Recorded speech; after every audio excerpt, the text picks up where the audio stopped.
सब देख रहे हैं आप तक बिहार न्यूज चैनल। मैं हूं कौशल कुमार, कैमरामैन दिलीप कुमार के साथ। और आज जैसा कि हम सभी जानते हैं, बिहार दरोगा का 1275 का जो पोस्ट का जो रिजल्ट है वो आ चुका है। और हमारे क्षेत्र के और काफ़ी जिले के जो लोग हैं, बहुत सारे विद्यार्थियों ने इसमें बाजी मारी है, परचम लहराया है। तो उन्हीं में से एक हमारे सर हैं, इनसे हम जानना चाहेंगे कि किस प्रकार तैयारी की हैं, कैसे अपने मोटिवेट रहे, क्योंकि सेल्फ मोटिवेट होना बहुत ज़रूरी होता है। क्योंकि जो लंबी दूरी जो तय करना है उसके लिए काफ़ी समय, मोटिवेशन की जरूरत पड़ती है। तो चलिए सर से जानते हैं, रूबरू होती हैं और आप युवाओं के लिए एक प्रेरणा का कार्य करेगा ये छोटा सा इंटरव्यू आप लोगों के लिए। तो चलिए मिलते हैं। नमस्कार सर। सबसे पहले आप तक बिहार न्यूज को देखने वाले सभी दर्शकों को बहुत बहुत धन्यवाद। और मेरा नाम प्रमोद कुमार हुआ और हम गया शहर के ही रहने वाले हैं। वैसे मेरा घर पड़ता है 12 चट्टी भगर, और गया शहर में बाईपास इलाके में हम अपना एक संस्थान चलाते हैं जिसका नाम है ज्ञान सागर जीएस रिसर्च सेंटर। काफ़ी सारे बच्चे यहाँ से सफल हुए हैं और हम भी लगातार अपनी सफलता को ढूंढते हुए आज अपने आखिरी सफलता की तरफ हम कदम बढ़ाएं और सफल भी हुए हैं। तो 1275 जो बहाली की प्रक्रिया चल रही थी उसमें हमारा अंतिम रूप से चयन हुआ है। और ये संस्था को चलाते चलाते हमने काफ़ी सारे वैसे घर जहाँ पे अंधेला था वहाँ पे दीपक जलाने का प्रयास किए हैं। और ये सिलसिला जारी रहेगा। हम जॉब भी करेंगे लेकिन ये सिलसिला जारी रहेगा कि जहाँ भी अंधेरा है वहाँ पे हम प्रकाशमय करने का कार्य करें। क्योंकि एक टीचर का काम ही ये होता है कि जिस घर में अंधेरा है, जो बच्चा लाचार है, वहाँ पे आप प्रकाशमय काम करने का जरूर प्रयास करें। इस प्रकार से हमारा जीवन चल रहा था और आगे भी काफ़ी सारी चीज़ें जो हमें करना है। ऐसा नहीं है कि हमारा जॉब लगने के बाद ये हमारा जो सक्सेस का सीढ़ियाँ है वो समाप्त हो गई है, नहीं। अभी हमें बहुत कुछ करना है और आगे चल के भी हम बहुत कुछ करना चाहते हैं। जी सर, सही बताएं सर। सबसे पहले तो मैं आपको बहुत बहुत बधाई देना चाहूँगा, क्योंकि कहीं ना कहीं अंतिम रूप से चयनित हो पाना अपने आप में काबिले तारीफ होती है। तो हमारे जो विद्यार्थी हैं, जो और लोग जानना चाहते हैं कि बिहार में बहुत सारे लोग जो वनडे कॉम्पिटिटिव एग्जाम की तैयारी जो कर रहे हैं, वो टॉपर्स से नोट्स हो, स्ट्रेटजी हो, जानना चाहते हैं कि वो तैयारी किस प्रकार से किए हैं, कैसे किए हैं। तो इसी मुद्दे पर कुछ हम लोग बातचीत करेंगे ताकि आप लोग आपसे कुछ सीख पाएं, प्रेरित हो पाएं। तो सबसे पहली बात यह है कि सर, आप जो तैयारी कहते पिछले कितने वर्षों से आपकी तैयारी लगातार चल रही थी, इसके बारे में जरा बताइए आप। देखिए, तैयारी तो जब से आप पढ़ना शुरू कर देते हैं, जी, जब से आपकी स्कूलिंग शुरू हो जाती है नर्सरी से, तैयारी आपका वहां से, ठीक है। अब मामला रह गया कि आप जो जिस नौकरी की तैयारी कर रहे हैं उसकी तैयारी आप कहाँ से करते हैं। तो देखिए, हमारा अपना अनुभव ये बताता है कि आप 8, 9, 10th में जो पढ़े हैं, हो सकता है कि आप 5th में जो पढ़े हैं, 6th क्लास में जो पढ़े हैं, वो भी क्वेश्चन आपको कंपटीशन के एग्जाम में देखने के लिए मिलता है। ठीक है। सर का कहना है कि अगर बेसिक्स तैयारी करते हैं, जैसे 6, 7, 8, 9 जीएस की काफी इंपॉर्टेंस होता है, वहां से भी डायरेक्ट क्वेश्चन पूछा जाता है। बिल्कुल बिल्कुल जी, सही बात है। ठीक है। तो आप ऐसा नहीं सोचेगा कि हम कंपटीशन में आएंगे और कोई सिलेक्टेड 1-2 बुक पढ़े और हमारा नौकरी हो जाएगा, तो ये संभव नहीं है। और देखिए, हम अपना अनुभव बताते हैं कि हम किसी भी कोई ऐसा पार्टिकुलर टीचर का नोट्स, हाँ हम बोल दें कि ये टीचर का नोट्स पढ़ लीजिए हो जाएगा, ऐसा कोई किताब ही नहीं मार्केट में है कि कोई सिंगल किताब आपको जॉब। हाँ, ये हम बता सकते हैं कि एक किताब ऐसा है मार्केट का जो हर एग्जाम का 50% क्वेश्चन को कवर करता है, और वो किताब है लुसेंट। इसके टक्कर का आज तक कोई किताब नहीं है और ना ही कोई मास्टर साहब ने प्रैक्टिस की। ये पूर्णतः सत्य बात है, क्योंकि जो भी तैयारी करते हैं कहीं ना कहीं उनको पता है कि लुसेंट जो रामबाण का काम करता है। बिल्कुल ये सत्य बात है। हाँ बिल्कुल, वो 50% क्वेश्चन को कवर करता है। जो बंदा लुसेंट के क्वेश्चन को गलत नहीं होने दिए, वो निश्चित तौर पर वो मतलब मेरिट के कगार पर वो जाने का प्रयास करेंगे। कारण क्या है कि उसमें इतना बेहतर कंटेंट दिया गया है कि उसे याद कर पाना या उसे समझ पाना भी सबके बस की बात नहीं है। आपको पहले किसी टीचर से, किसी अच्छे शिक्षक से आपको एक बार, जैसे आप दरोगा की तैयारी करना चाहते हैं तो उसके सिलेबस को पहले समझिए। सबसे पहली बात होती है कि सिलेबस का समझ होना चाहिए। उसमें मैथ्स पूछे जाते हैं, रीजनिंग पूछे जाते हैं, लेकिन लोगों के बीच ये हल्ला है कि नहीं, दरोगा बनना है तो जीके पढ़ो, जो कि ये गलत बात है। ये आप जो बात बोले सही बोले हैं, क्योंकि मेरे भी मन में कहीं भ्रम था। मैंने भी ये दिया था परीक्षा, इसमें कुछ अंकों से रह गया, नहीं हो पाया। तो जो भ्रम है कि जैसे एक बात बोलते हैं कि मैथ हो गया या रीजनिंग हो गया, थोड़ा सा पूछता है बाद में देख लेंगे, लेकिन कहीं ना कहीं वही जो है हानिकारक साबित होता है। देखिए, मैथ और रीजनिंग जो होता है वो स्कोरिंग पेपर होता है। इस बार की 1275 में 24 से 25 क्वेश्चन मैथ और रीजनिंग के थे। 24 से 25? हाँ, जिसमें 20 क्वेश्चन रीजनिंग के थे।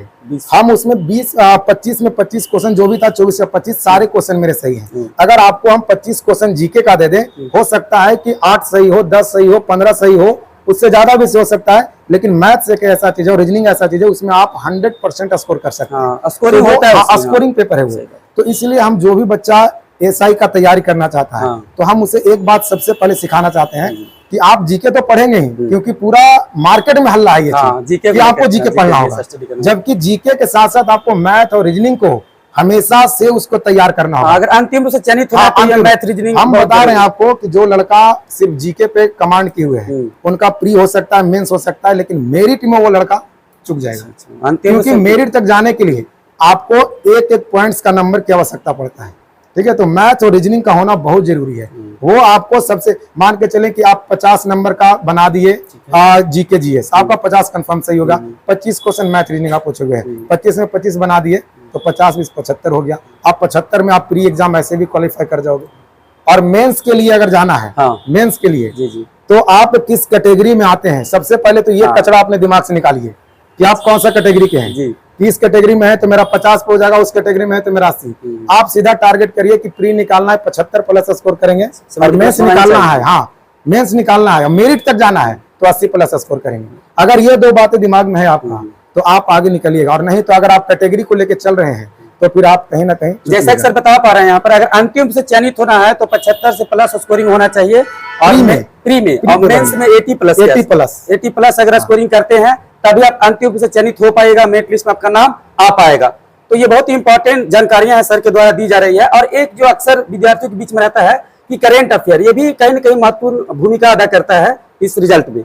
तो आप करंट अफेयर क्या कहना चाहेंगे सर? देखिए, समय के साथ सब चीज बदलता है, हाँ। और समय के साथ करंट अफेयर का भी दायरा बदला है। अच्छा। जैसे ये बहाली की प्रक्रिया बहुत सौभाग्यशाली है इस उम्र के युवा लोग कि हाँ। लगातार 4 बहाली आ गया दरोगा का। जी जी। इससे पहले नहीं आया था ऐसा बहाली, और इतने ये बहाली भी लगभग 6 से 7 महीना में समाप्त हो गया। आने भर देर होता है बहाली को। दिसंबर में इसका पीटी हुआ था, हमको याद है। तो 1717 से बहाली की प्रक्रिया शुरू हुई है, 2446 से 2213 1275 सबसे कम सीट एवर है। ठीक है, तो करंट अफेयर का दायरा 2446 में ज्यादा था, उस बहाली में बहुत ज्यादा था। अब होता यह है कि जो एग्जाम होता है तत्काल, लोग उसी को पकड़कर तैयारी करना शुरू करते हैं। और ये आयोग इतना शातिर है कि जब जब नया एग्जाम लेता है तो किसी में करंट अफेयर का वेटेज बढ़ा देगा, किसी में पॉलिटिकल साइंस का वेटेज बढ़ा देगा, किसी में आपको मैथ्स का क्वेश्चन बढ़ा देगा। कभी मैथ नहीं पूछता था, अब प्री में मैथ डालना शुरू कर दिया। हिंदी इंग्लिश नहीं पूछा था, प्री में हिंदी इंग्लिश डालना शुरू कर दिया।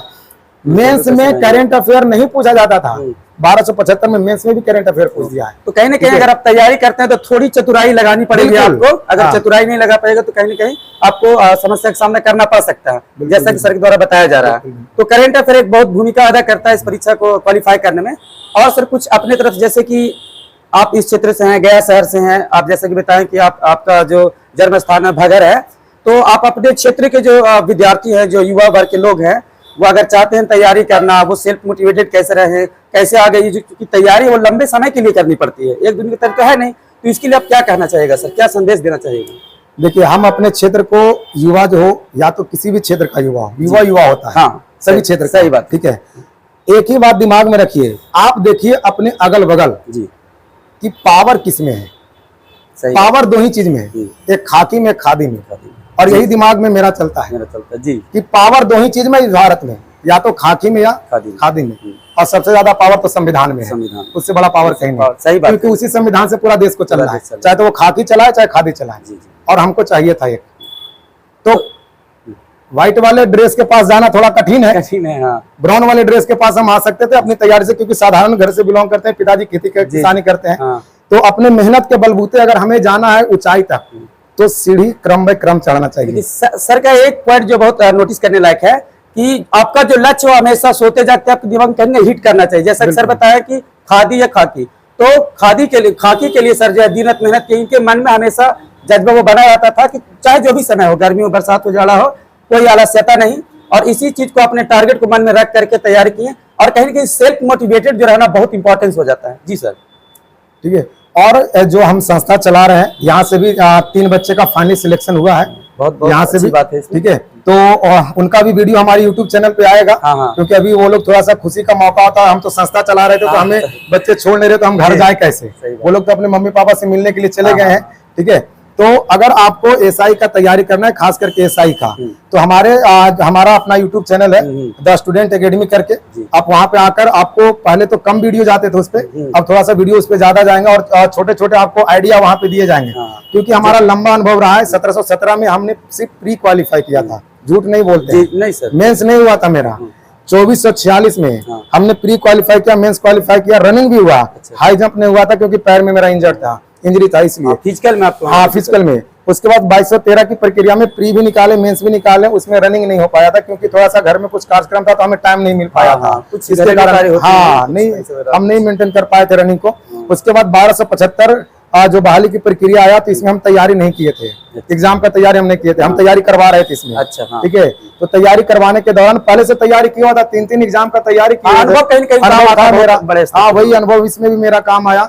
और इस बार हम फिजिकल की तैयारी के लिए इस बार हमने एक ट्रेनर को चुने जो हमारे साथी हैं, नाम उनका Kamlesh Kumar Yadav, army boy athletic, हाँ आर्मी बॉय एथलेटिक एकेडमी करके गया, आपको ये पॉलिटेक्निक ग्राउंड में चलाते हैं वो। तो army boy athletic academy, army boy athletic academy जो आपको पॉलिटेक्निक ग्राउंड में चलता है। हाँ, तो उन्हीं से हम उन्हीं के पास गए और उन्हीं के पास हम ट्रेनिंग लिए। और 3 महीने के ट्रेनिंग में बहुत बेहतर उनके साथ हमारा पहले से ही दोस्ती का संबंध था और बहुत बेहतर, वो भी टीचर थे, हम भी टीचर थे। लेकिन कभी भी उनके पास जाने के बाद हम टीचर वाला भाव कभी नहीं दिखाया। कोऑर्डिनेशन जो टीम बहुत अच्छा बन रहा है, बहुत बेहतर रहा। हम वहाँ पे एक स्टूडेंट की तरह रहे और वो हमें गुरु की तरह ट्रीट भी किए मेरे साथ। और आज बहुत बेहतर हमारे साथ उनका कोऑर्डिनेशन भी चलता है। अभी हाल फिलहाल आए हुए भी थे मेरे एक संस्था में। और हम फिजिकल का श्रेय उन्हीं को देना चाहते हैं क्योंकि जिस प्रकार से उन्होंने हमसे मेहनत करवाए, बहुत मुश्किल था। हमारा रनिंग का टाइमिंग 6:36 उनके पास पहला टाइमिंग में आया था। और फाइनल जो हम टाइमिंग दिए हैं वहां पे गर्दनी बाग में, वो मेरा 6:03 है। 6:03 हाँ ठीक है। तो बहुत बेहतर मेहनत करवाए वो हमसे और बहुत बहुत धन्यवाद उनको भी कि हमें यहाँ तक लाने में उनका एक अहम योगदान रहा। और उसके साथ साथ हमें यहाँ तक लाने में बहुत सारे गुरुजनों का भी योगदान है, हमारे मित्रों का योगदान है और ऊपर वाले का तो कहना नहीं है। मम्मी पापा का आशीर्वाद तो खैर भगवान स्वरूप, अगर धरती पे कोई है भगवान का रूप तो वो मम्मी पापा है। उसके बाद हमारे अंकल जी हो गए, हमारे बड़े भैया हो गए और भी काफी सारे मित्र हैं जो ऑलरेडी पहले से सिलेक्ट हैं। काफी सारे हमारे आसपास रहने वाले छोटे भाई लोग हैं, उन लोग भी हमें काफी हेल्प किए हैं क्योंकि एक गिलास पानी भी अगर कोई हमें जीवन में पिलाया है उसके लिए तो उस बंदे का भी योगदान है हमें यहाँ तक लाने की। सही बात है, क्योंकि जिस स्तर से तैयारी की है, जितना लोग मदद कर पाए हैं तो कहीं कहीं से जाता है। सर का यही कहना। हाँ बिल्कुल बिल्कुल, जो भी लोग हमें मदद किए हैं तो उन्हें हम क्रेडिट देते हैं बिल्कुल कि आप हमें हेल्प किए हैं। क्योंकि ऐसा नहीं है कि एक बंदा सिर्फ मेहनत करेगा और इस लेवल तक आ जाएगा, ये असंभव होता है। इसके लिए बहुत सारे लोगों की मेहनत, दिन रात की मेहनत होती है। बिल्कुल सही है, ठीक है। और सर एक बात और कहीं ना कहीं रह जाती है कि सर आप ट्रेनिंग में जाएंगे, उसके बाद तैयारी के बाद जो ट्रेनिंग होगी उसके बाद आप जिस जिले में जाएंगे तो सर वहां पर आपका क्या तरीका रहेगा काम का, किस चीज पर ज्यादा फोकस कर पाएंगे सरकार के नियमों के अनुसार, थोड़ा उसके बारे में बता दीजिए। देखिए सबसे पहली बात तो कि हम मेरिट से इस एग्जाम को क्रैक किए हैं जी, और एक बार नहीं चौथी बार अनुभव पूरा जम का है मेरे पास। यस। और एजुकेशन को हम भली भांति से समझते हैं और गरीबी को भी बहुत करीबी से देखे हैं। तो सबसे पहला मेरा काम रहेगा, हालांकि ये काम तो मेरा नहीं है जी, जो भी प्रशासनिक विभाग वो तो शिक्षक लोग का काम है, सरकारी शिक्षक का काम है। लेकिन फिर भी हम हमेशा उस बच्चे को मदद करेंगे और सपोर्ट करेंगे जो बच्चा पढ़ना चाहता है और आगे निकलना चाहता है। ये तो पहला मेरा प्राथमिकता होगा। क्योंकि आप शिक्षक भी रहे हैं तो कहीं ना कहीं एक दिल से जो लगाव होता है अपने से जुड़ा विद्यार्थियों के प्रति, शिक्षा के प्रति, बिल्कुल वो मन में कहीं जिस क्षेत्र में रहे, जिस जिले में रहे, वो कहीं ना कहीं मन से रहेगा, उसके लिए आप दिल से काम कर पाएंगे। बिल्कुल। और जिस क्षेत्र में हम रहेंगे उस क्षेत्र में जितने भी कोचिंग संस्थान चलेंगे उस सारे कोचिंग संस्थान में मेरा भ्रमण रहेगा। बहुत अच्छी बात है सर। हम जाकर पर्सनली जाकर उनसे मिलेंगे, टीचर से उनके मिलेंगे, उनके बच्चों से मिलेंगे। वहाँ पे हमारे नाम से टेस्ट का आयोजन करवाएंगे कि हाँ हम करवा रहे हैं इसको। हम का मतलब ये नहीं कि हम हैं, हमें नहीं, मेरे मार्फत से होगा। उसका जो भी खर्चा आएगा, जो भी बजट आएगा वो हमारे द्वारा पेड किया जाएगा। जो भी उसका प्राइस वगैरह होगा वो सारे, मतलब जिस इलाके में हम रहेंगे उस इलाके में एजुकेशन को भी हम अपने दायरे में रखेंगे। कहीं न कहीं सर का ये भी पॉजिटिव, बहुत अच्छी बात बोल रहे हैं कि जिस क्षेत्र में रहे वहाँ पर शिक्षक से लोगों को जोड़कर, विद्यार्थियों को जोड़कर रखने का कार्य करेंगे और समय समय पर टेस्ट का आयोजन हो गया, उसके अनुसार जो भी चीजें होती है वो की जाएगी सर के द्वारा। तो सर कहीं न कहीं ये पॉजिटिविटी हम विद्यार्थियों को और भी जो तैयारी करने वाले लोग हैं उनके लिए सकारात्मक ऊर्जा का कार्य करती है। तो आपको तो सबसे पहले यही तो कहना चाहूंगा कि बधाई हो, आप चाहे जहाँ जिस क्षेत्र में जाए, जिले में जाए, वो अच्छे से कार्य करें। और सर आप अपने तरफ से कोई 2 शब्द विद्यार्थियों के लिए मुख्य रूप से सर।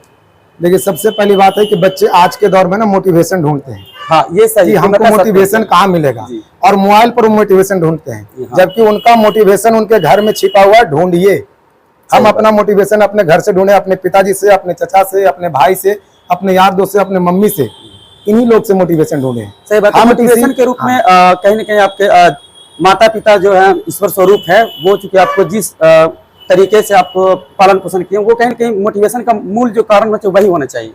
थोड़ा सा आप अपने फ्यूचर को देखिए कि अगर हम नहीं कर पाए, नहीं सक्सेस हो पाएंगे, तो हम क्या कर पाएंगे। आज तो ठीक है हमारे मम्मी पापा हैं कारगर, तो चलिए ठीक है। जब हमारे मम्मी पापा का शरीर, क्योंकि शरीर है तो ये उम्र चढ़ता है, उम्र बढ़ता है, तो उस समय फिर हम क्या कर पाएंगे। थोड़ा सा आप फ्यूचर को देखिएगा तो फिर आप खुद ब खुद मोटिवेट होइएगा। और मोटिवेशन अपने घर में ढूंढिए। आप अपने घर को, हालात को सुधारने का मोटिवेशन रखिए। बात खत्म यहीं पे। आप बड़े बड़े सितारों का, बड़े बड़े खिलाड़ियों का मोटिवेशन से कुछ नहीं होने वाला है। और किसी का जीवन, दो चीज, एक चीज और बता देते हैं कि बहुत सारे लोग सफल होने के बाद ठीक ठाक होते हैं, फिर भी रोना रोते हैं कि हम बहुत गरीब थे, बहुत संघर्ष रहा मेरा। भैया अगर आपको खाने के लिए रोटी मिला, पहनने के लिए कपड़ा मिला, रहने के लिए घर मिला, आप गरीब नहीं है। गरीब नहीं, सही बात। ठीक है, आप ये, हम बहुत सारे लोग को देखते हैं, ठीक है, कि ये चीजें आपके पास अवेलेबल है और क्या चाहिए। हाँ, कुछ नहीं चाहिए। उसके बाद दूसरा चीज ये देखते हैं कि कुछ लोग बहुत ज्यादा अपने आप को चढ़ाकर बोलते हैं कि नहीं मेरा जीवन बहुत स्ट्रगल रहा, हम भी 4 बाल इसे कंटिन्यू, एक लंबा स्ट्रगल रहा है मेरा, लेकिन हम कभी भी इसको स्ट्रगल नहीं कहते हैं। ये मेरा जीवन का वो दौर है जिसने बहुत कुछ सिखाया है। और ये हमें आगे प्रक्रिया चलती रही, जैसा कि शिक्षक में तो सीखने सिखाने की जो प्रक्रिया है लंबी दौर है, लेकिन सीखने सिखाने बहुत अनुभव कर पाए, और वही कहीं ना कहीं जो आपको सफलता का जो एक श्रेय कहा जा सकता है कि लंबी जो समय रही उसमें जो अनुभव कर पाए, सीख पाए, सिखा पाए, इसके कारण जो है कहीं ना कहीं अंतिम सब चयनित हो पाए। आज अगर हम आपके सामने कॉन्फिडेंस से माइक पे और कैमरा पे बोल पाना, ये इतना आसान बात नहीं है। सही बात, सही बात। अभी स्टेज पे खड़ा कर देते हैं किसी भी बच्चे को कि आकर थोड़ा 2 क्वेश्चन बना दो, उनका हाथ पैर कांपने लगता है। ठीक है, तो ये भी जो सीखने के लिए मिला है हमको, ये दौर ने ही सिखाया है। ठीक है, और बहुत कुछ सीखे हैं इस दौर से। ये बहुत सारे लोग ऐसा इल्जाम लगाते हैं कि नहीं बहुत स्ट्रगल रहा, बहुत कष्ट किए। अरे भैया, कष्ट बड़ा किए हो तो सफलता भी तो बड़ा मिलेगा। आप सोचोगे कि नहीं हमें कष्ट भी नहीं हो, सफलता बड़ा मिल जाए, संभव नहीं है। प्लास्टिक के गेंद से खेलकर तुम वर्ल्ड कप चाहोगे जीतना, संभव नहीं। उसके लिए ड्यूज बॉल से खेलना ही होगा आपको क्रिकेट। तो जैसा कि सर से आप देख पाए, सर से बातचीत हुई, काफी अनुभव इन्होंने अपना शेयर किया है। तो आप भी अगर चाहते हैं कि बिहार दरोगा की तैयारी करें या और फिर बिहार कुछ कॉम्पिटिटिव एग्जाम की तैयारी करें, तो इसके लिए सर से आप मिल सकते हैं और सेल्फ मोटिवेटेड रहिए सर, जैसे ने सर बताया है। तो चलिए इसी उम्मीद के साथ हम लोग मिलते हैं एक अगले अच्छे से इंटरव्यू में। और बहुत बहुत बधाई सर आपको फिर वंस अगेन, आप अपने जीवन में परचम लहराए जी। जो भी बच्चा तैयारी करना चाहता है बिहार एसआई का, हम ये नहीं कह रहे हैं कि आप हमारे चैनल को सब्सक्राइब कर लें। आप हमसे जुड़ें, या तो हमारे व्हाट्सएप ग्रुप से, टेलीग्राम से। हमारा द स्टूडेंट एकेडमी के नाम से चलता है ये चैनल भी। और आप इंस्टा पे भी आ सकते हैं, वहाँ पे भी पीके मेहता करके हमारा इंस्टा आईडी है, वहाँ पे भी आप हमें फॉलो कर सकते हैं। और बहुत बेहतर कंटेंट आपको वहाँ पे भी दिया जाएगा। स्टूडेंट एकेडमी पे आप पीछे का भी देखेंगे तो बहुत बेहतर आपको कंटेंट मिलता है। दूसरी बात है, जो बच्चा स्टूडेंट एकेडमी यूट्यूब चैनल पे आएंगे, सब्सक्राइबर देखकर कभी मत जाइए। हाँ, भीड़ कम है लेकिन क्वालिटी वाला भी है। क्वालिटी इस बात को समझिए। हमारे पास मिलियन में सब्सक्राइबर नहीं है। मिलियन में सब्सक्राइबर इसका मतलब है कि ईटा पर भट्टा काम करने वाला भी लोग देख रहे हैं, आप देख रहे हैं। वैसे सब्सक्राइबर मेरे पास नहीं है, जो भी क्वालिटी का मेंटेन करने वाले हैं। और एक बार आइए, जुड़िए। ठीक है, तो जैसा कि सर बताएं, अगर आप चाहते हैं कि एसआई की तैयारी करें या फिर बिहार एसआई की तैयारी करें, तो इसके लिए सर के यूट्यूब चैनल आप वहां से जुड़ सकते हैं, द स्टूडेंट एकेडमी के नाम से। और भी इनका इंस्टाग्राम है पीके मेहता सर के नाम से। तो इनसे जुड़े और अपने जीवन में सफलता को पाएं, यही कामना के साथ मैं बहुत बहुत धन्यवाद करता हूं सर को फिर से वंस अगेन। और फिर मिलते हैं इसी तरह के और अगले एपिसोड में। बहुत बहुत धन्यवाद सर। आपको भी बहुत बहुत धन्यवाद कि आप हमारे लिए कीमती वक्त निकाल के इतने दूर से आए। और उम्मीद करते हैं कि अगर जो भी बच्चे को ऐसा इंटरव्यू देना है, लगता है कि कभी कोई मेरे सामने भी माइक लेकर आए, कुछ पूछे, तो थोड़ा सा अपने जीवन में सफलता को लेकर आइए। आपके पास भी लोग आएंगे। और जिस प्रकार से अभी हमारा देख रहे हैं कि हर तरफ पे, फेसबुक पे, इंस्टा पे, हर जगह पे मेरा फोटो वायरल हो रहा है, तो कहीं ना कहीं ये एक लंबा दौर बीता है, एक लंबा संघर्ष रहा है। सही बात, ठीक है। तो और मेहनत करिए, मेहनत का ही नतीजा है कि आज यहाँ तक पहुंचे हैं। और ईमानदारी से मेहनत करना है। कहीं ना कहीं आप बेईमानी कर देते हैं तो थोड़ी सी दिक्कतें आ जाती हैं। बिल्कुल ईमानदारी से मेहनत करिए, सफलता ऊपर वाले का हाथ में है। एक ना एक दिन मेहनत करने वाले लोग, आज तक हमारे जीवन में, स्टडी जीवन में कोई ऐसा नजर नहीं आया है लड़का जो लगातार सफलता, मतलब लगातार मेहनत कर रहा है और अंत तक लगा हुआ है और असफल रह गया। सही बात है। छोड़कर मैदान भाग जाइएगा। गिव अप कभी नहीं करना, गिव अप नहीं करना है, कभी नहीं करना है। ठीक है, बहुत बहुत धन्यवाद, आप आए। ठीक है सर, बहुत बहुत मिलते हैं फिर आपसे। Thank you. जैसा कि आप सभी देखा जाना और आप सभी देख पा रहे हैं आप तक बिहार न्यूज चैनल, मैं हूं कौशल कुमार, कैमरामैन दिलीप कुमार के साथ। और इसी प्रकार की अलग और वीडियो के लिए हमारे साथ जुड़े रहें। तब तक के लिए धन्यवाद, नमस्कार, जय हिंद, जय भारत।